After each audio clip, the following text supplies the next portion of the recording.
هۆکاری دابەنزینی بنزین دەگەڕێتەوە یەکێک لە بۆ ئەو ئیتفاقیەی کە حکوومەتی عێراق و حکوومەتی هەرێم کردیان لەبەرەوەی خەڵکەکە وا پێشبینی دەکا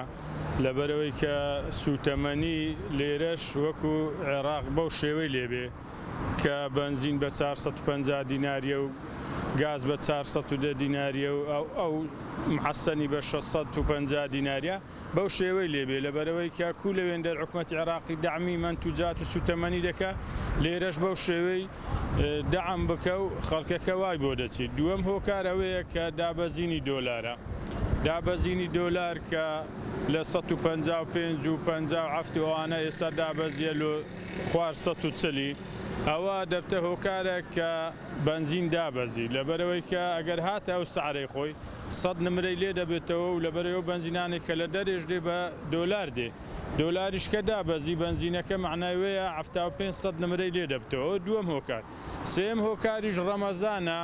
خەڵک زیاتر هاتو چۆی ناکە بێ ئیشە هەموو سارێ وایە ڕەمەزانان هەتا 20 ڕەمەزانێ خەڵک هاتو چۆی کەم دەکە و جم و جۆڵ و هاتو چۆوانە کەمە لەبەر هەندێ بازارەکەدا دەبەزی و لەبەرەوەی کە جم و جۆڵی سیارەی نەبی هاتوچوی نەبی و سەفەر نەبی و ئەو شتانە نەبی بنزینەکە بەخۆی دادەبەزی بە زیاتر هەمووی ئەوەیە کە دەرێن کە حکوومەتی عێراق کە ئەو بنزینەی وەکو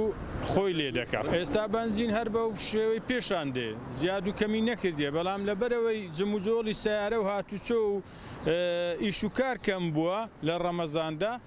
بنزینەکە زیاد دەکا و غێر هەموو شتەشیش کە زیاد بوو دادەبەزی شتەشیش کەم بوو بەرز دەبتەوە. مەزدەڕی ئەو بنزینانە و بنزینانێک کە لە هەولێری تەوزیع دەکرێت لەسەر 20 زیاتر 20 بنزیخانەی مەزدەڕەکەی ئەوەیە کۆمپانیای ئەو پاڵاوگەی لانەساوە ئەوانەی بە 690 بەسەر تەکسی و پاسەکان تەوزیع دەکرێت کارە و ئەوەی دیش کە خەڵکەکە لە بۆ خۆی دەینیان لە ئێران دەیان لە حکوومەتی عێراقی دەینن.